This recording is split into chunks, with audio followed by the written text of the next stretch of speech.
as a director and as an actor, and would want to do it either way, not, if I was just directing or just acting. And then a lot of times, I think on Zoolander tried to find somebody else to direct it, and just couldn't figure out who. And who do you trust? Who do you trust as your eyes on you when you're out there doing it?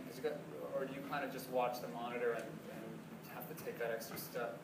Yeah, and you can't. I find you can't really watch the monitor too much, because if you're going back to every take, and I had that experience once with a actor that I was working with, where he kept going back to the monitor and watching every take. You were directing? No, I was just acting. He was directing and acting. Oh, I see. He kept going back to the monitor and watching every take he did and like cracking up, loving it. Like me and the other actors were like, and I don't want to be that guy.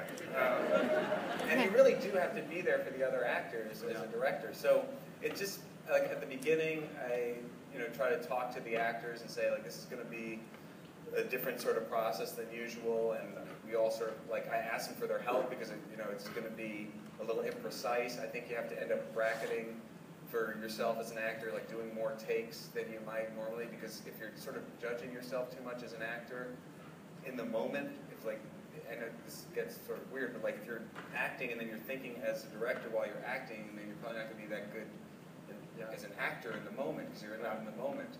So it's like get up to that place where you say, okay, I didn't think about this as a director, that take. I don't know if it was good or not, but maybe I should do another one just in case.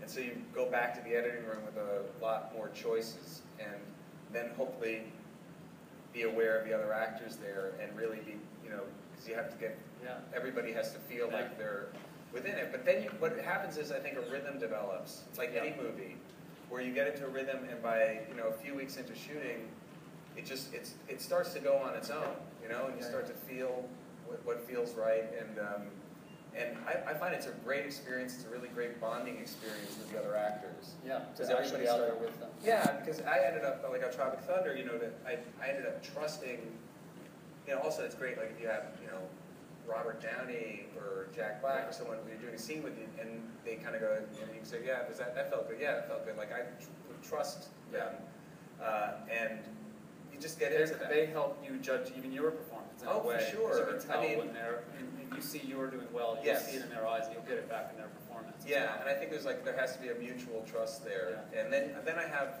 people.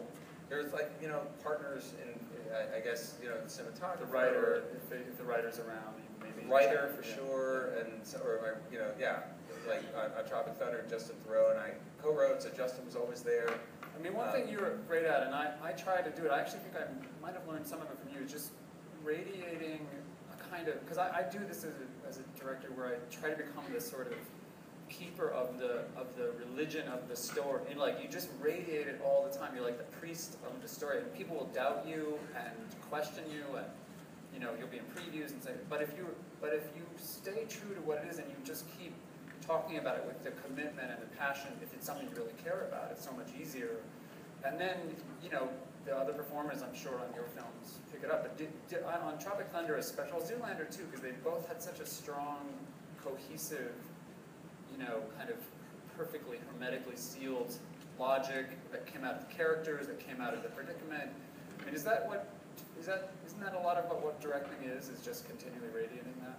I think so. I mean, I think it's important to show confidence, and not without being, you don't want to be like arrogant and go like that. I know what this is.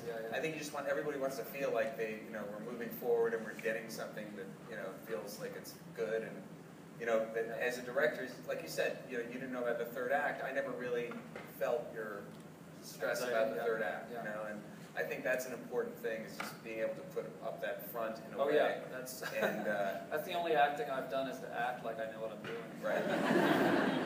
You've done that well. I can't see if someone's waving at us. Someone was going to wave at us to tell us when it's time to. Okay. 10 minutes. Okay. Yeah. Till the light. When the lights come on, we know we're going to take questions. It's over when the lights come on. But so I think that's that's that process, making the movie with everybody. You kind of nobody. It's just you never know what you have until you're finished anyway. And I think I always want to just go into the editing room knowing that we got choices. We got as many choices, and we captured these some moments, and I don't know.